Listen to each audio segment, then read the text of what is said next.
What's going on, guys? Tarps Off Fight Club, Tarps Off MMA, Chris Mancuso, Jack Gotzel, joined by a very special guest, AJ Galante of Crime and Penalties, the Netflix documentary, the Danbury Trashers. What's going on, AJ? Good to see you, man. Hey, fellas, thanks for having me. Really appreciate it. Nah, man, we appreciate you taking the time to come by and talk, a little bit of everything with us. Because right off the hop, I know everybody knows the documentary. It was probably one of the best sports documentaries, in my opinion, ever made. But we're getting into Ice Wars now. You are a boxing promoter. Much like myself here, we started an MMA promotion in Canada, so I get the world you're coming from. You come out with Ice Wars, where you want to see people like you're talking now. We had a question right off the hop. Are we talking? Is this just for hockey players, or are you thinking of bringing fighters onto the ice here too? Well, I'll tell you, my life, man, I got to tell you, it's such a random life I'm leading. And, to be honest with you, so many things come like full circle and so many things just seem to be blending together. If you watch the documentary,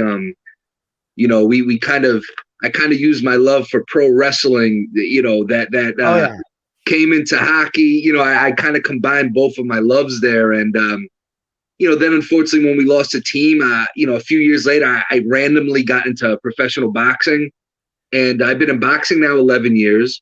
Then this documentary comes out, and now there's an opportunity to start this promotion, which essentially will be wrestling, trashers, and boxing all into one. So it's like I'm seeing a weird pattern here. A lot of things seem to blend and mix together. But to answer your question, we're going to announce next week our first event, actually. It's going to be, I will say it's going to be in May.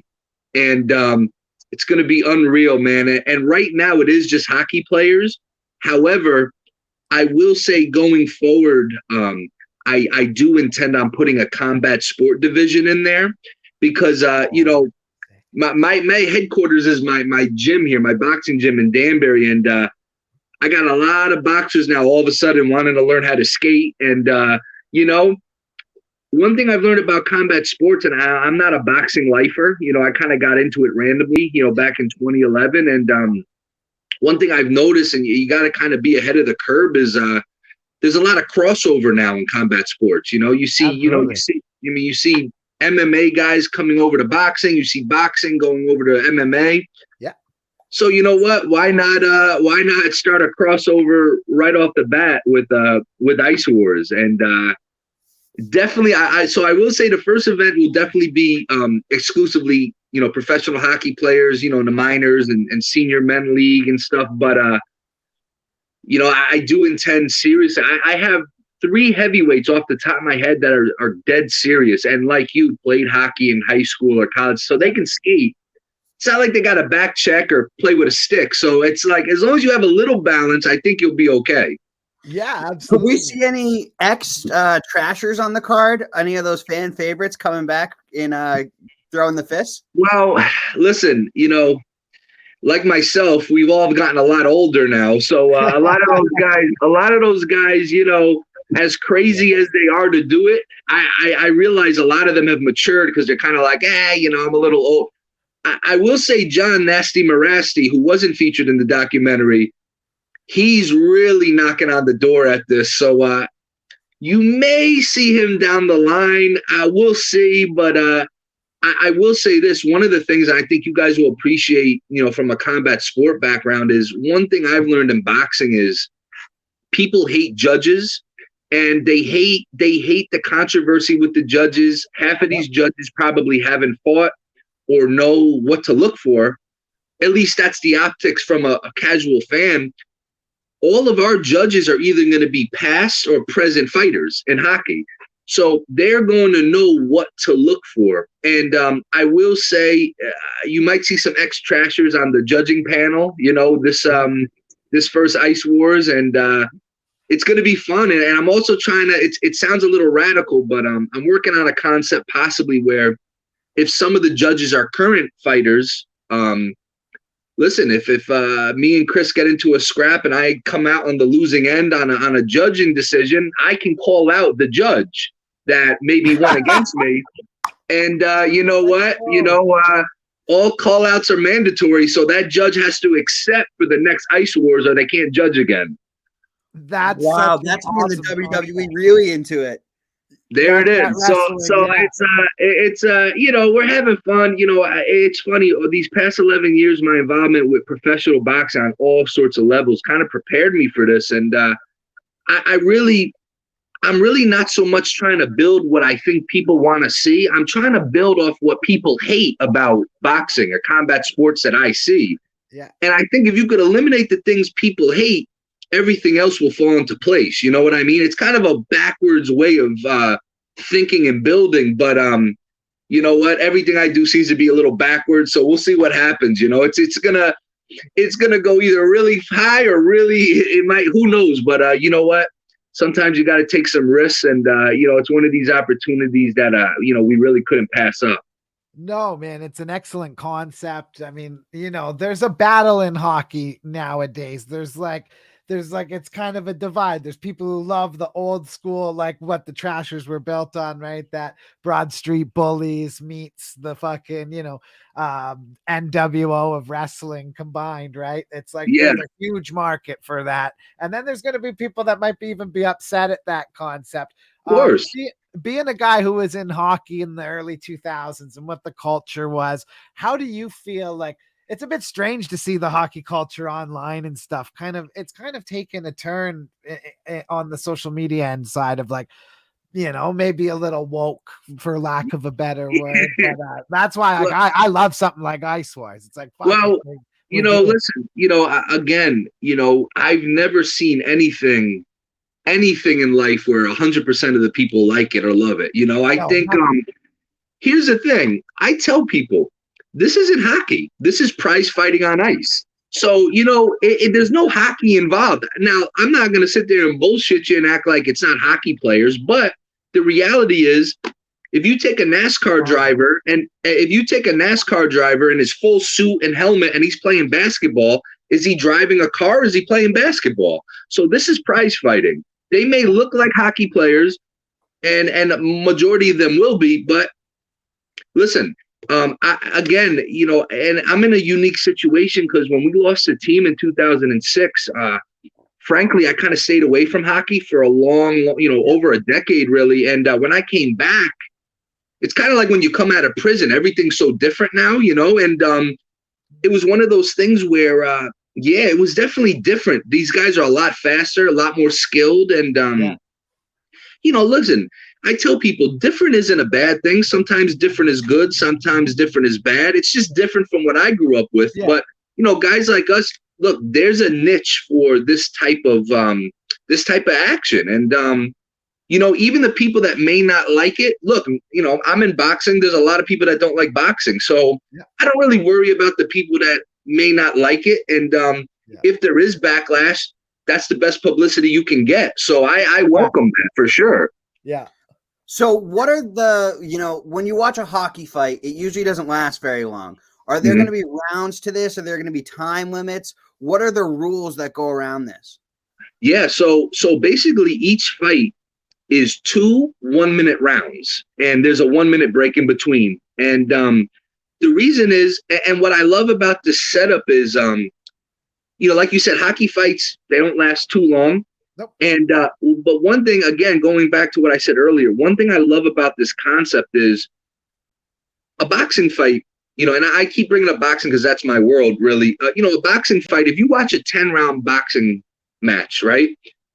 When it's all said and done, unless it's a really like a blockbuster barn burner type of fight, when you break down a 10-round fight, so you're talking about 30 minutes of actual action, you may have 2-3 minutes of legitimate clips you could put together for a good highlight. Ice Wars, listen, you got 1-minute rounds. You don't have time to take a round off, catch a breather, this, that, play defense. It's rock'em sock'em time. You have you cannot, so from an action standpoint, plus I think people nowadays, their attention span is gone. I think they like the quick that microwavable dinner, quick fights. And we purposely made it 2 rounds because there could potentially be a lot of draws. But if it's called a draw, it goes to an immediate 30-second icebreaker round. So there are no draws ever.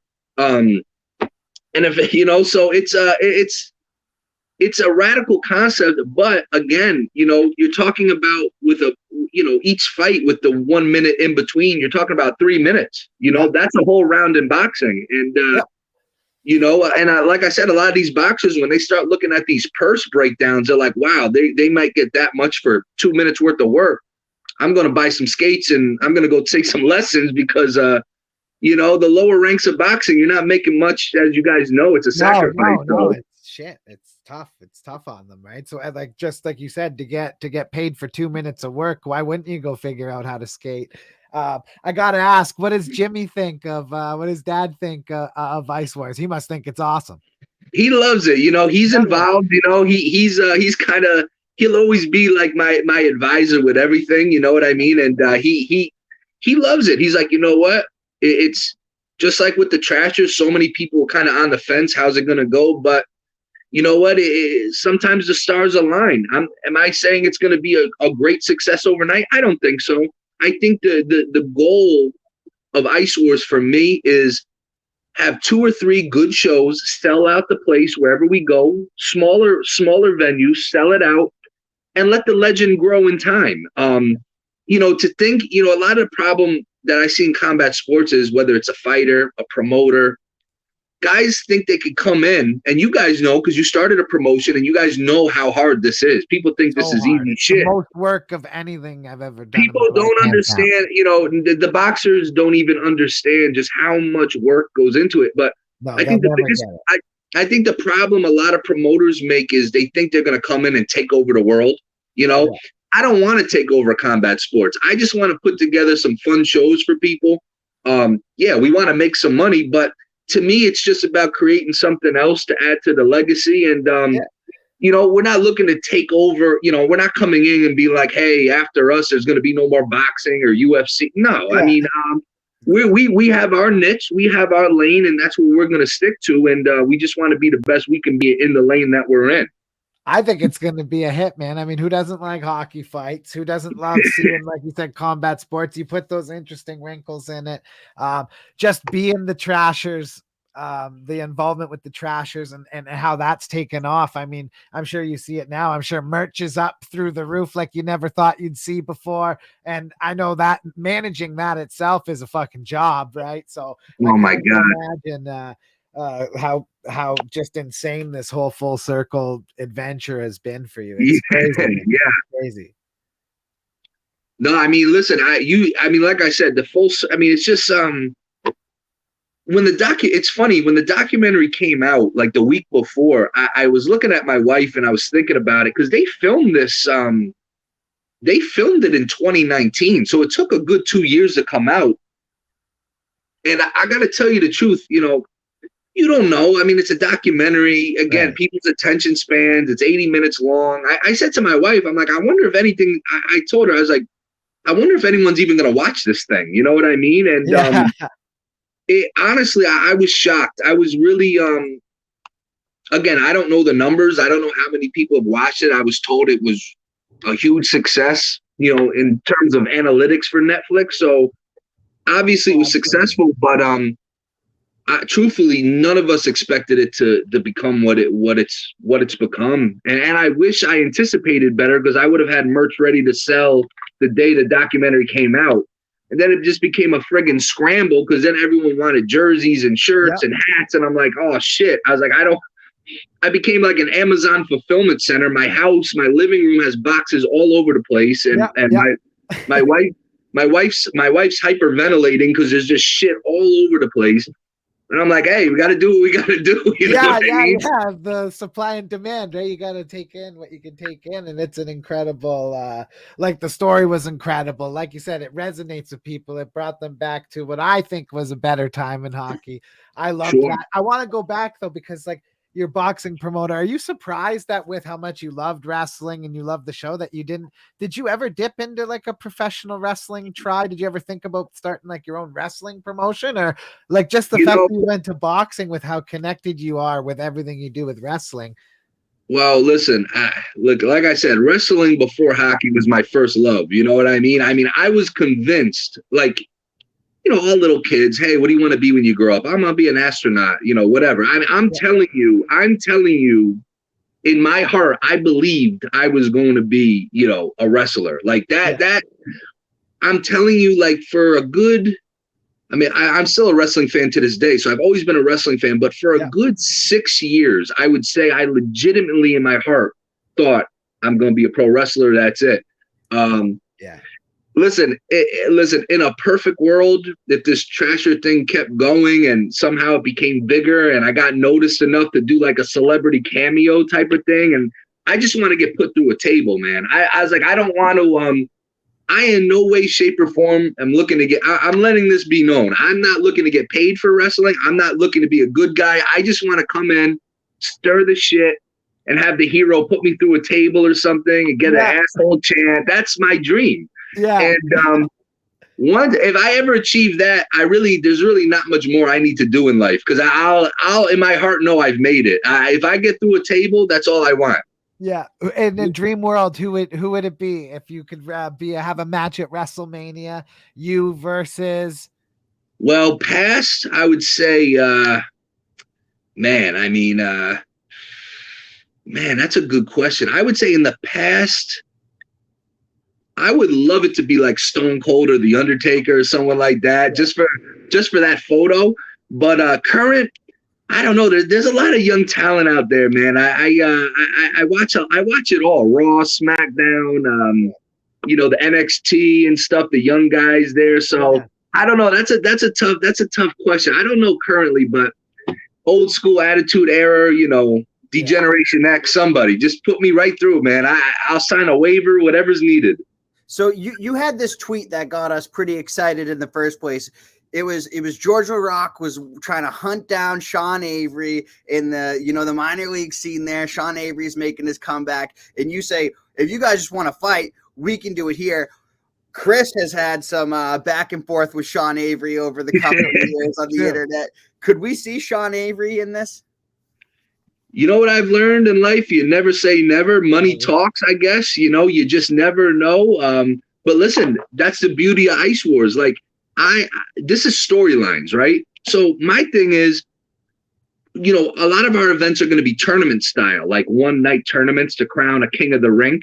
Yeah. But we're also going to have special attraction match bouts, grudge matches. So look, it doesn't even have to be like, look, if we have old NHL players that want to, why go through all the struggle of trying to get into shape to get signed by a team, to hope the stars align that you face this guy? I said, look, it's 2 minutes of work. Let's squash whatever this is at Ice Wars, and everyone makes some money.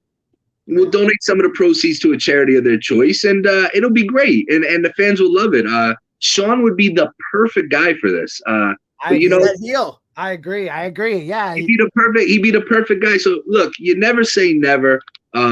I think whether people know it or not, he probably has a lot more going on for himself. Does he need to do this? Probably not. But don't be surprised if, even current, it may not be as well known as fans, but look, there may be a big rivalry up in Canada between two teams, minor league guys. There could be a big, let's put a grudge match together. I know in the minors, there's guys who square off against each other 5, 6, 7, 8 times during the year. Yeah. Let's settle it. Let's claim a king during the off season between the two. And you know what? Rob Ray Ty Domi match or something. And you know what that does? And I tell people, how it helps hockey? Because if you got two current guys in the same league going against each other, you don't think the next time they play each other in the regular season, the next season, people aren't going to want to go and see what happens. So of course, it all go hand in hand. Right. Yeah, no, it's like the market for that is incredible. And it's exactly what it needs now. Coming from the promoting side of things, do you have to go through a commission for something like this? And how do you go about getting a new sport approved? Was that a difficult process? a major pain in the ass. I mean, I can that's only what imagine. I bet. I mean. It's and you guys know. I mean, the whole thing with commissions is Oh fuck. it's a legitimate sport. Like, we didn't want to do an underground thing where we were going to No. get shut down. So we're like, look, let's make this legitimate. And it's you know what it is. I'll say this, because MMA and UFC in the States have slowly been because it used to be just like Vegas that would commission this. Now it's starting to spread. Obviously, I think our argument, and that's the other thing with Ice Wars, they're in full hockey gear, but MMA style gloves, 4-ounce gloves. So there is some sort of protection with, it's not bare fisted. You know what I mean? Yeah. It's not bare knuckle. Yeah. I think it's one of those things where there's a lot of people interested, like the Connecticut Commission. I spoke to them and they're like, I don't know. And I'm like, well, you just commissioned MMA. So what's the difference? I said, if anything, head blows will probably be less in our sport than boxing or MMA combined, Yeah, absolutely. I think there's a lot of people that will commission it in states and commissions and countries. I think they want to see how the first one or two go. And like I said, we do have an event coming in May. I don't want to drop the bomb yet. I'm not allowed yet, but you guys, I'll let you guys know. I'll text you guys before we put it out there. Hell yeah. But it's gonna be a lot of fun. And the other thing too, which is interesting, is our partner in this promotion, we invested a lot of money in that synthetic ice that people train on. You know what I mean? Yeah, that's huge right now here in Canada. Like, I'm in Canada, right? We don't necessarily have to be in an ice rink, okay? Oh. We can put that flooring down in a casino at a ballroom where they do UFC matches, where they do MMA, where they do boxing. Right. It's the same thing. You're on skates, and that's our rink. So we have a lot of flexibility between going to ice arenas, going to places that may not, because a lot of states, a lot of people I've talked to over the months were like, oh, we'd love to host this, but we don't have ice. I said, well, it doesn't matter. I said, if you have, I was like, if you could at least, because we want to start small. You want to go in those small ballrooms, 1,500 people, mob it out. You know what I mean? And make it loud in there and encourage that. And it's gonna be interesting, to say the least. So we'll see how it goes. Man, I'm looking forward to it. I can't wait. I appreciate your time coming here, Jack. I don't know if you have anything else, but man, I'm just excited to see it, to be honest. Yeah, man, I can't wait to find out where it is. And where are you guys located? I'm in Niagara Falls, Canada, so I'm on the Canadian side, but some of my family's on the American side of it too. So. I'm from the Boston area, but now I'm living up in Maine. Okay, nice. Yeah, so it's gonna be a lot of fun. We are gonna have a pay-per-view stream for it. So nice. People that can't attend, and like affordable. You get boxing matches now $80 for crazy, man. We're looking at like the $20-$25 mark. So we want to give people bang for their buck, and it's gonna be a lot of fun. We're actually kind of solidifying the whole streaming thing as we speak. So it should be a lot of fun. Yeah, man. Yeah. And I know the process of that too. There's so many different options, so many different things that go into it. It costs, and you got pros and cons and all of that, man. How you build it into a website. I know exactly what you're going through. AJ Galante, guys, Crime and Penalties, best documentary of all time. If you haven't seen it, catch it. Thanks, buddy. Hey, thank you guys. Appreciate the time.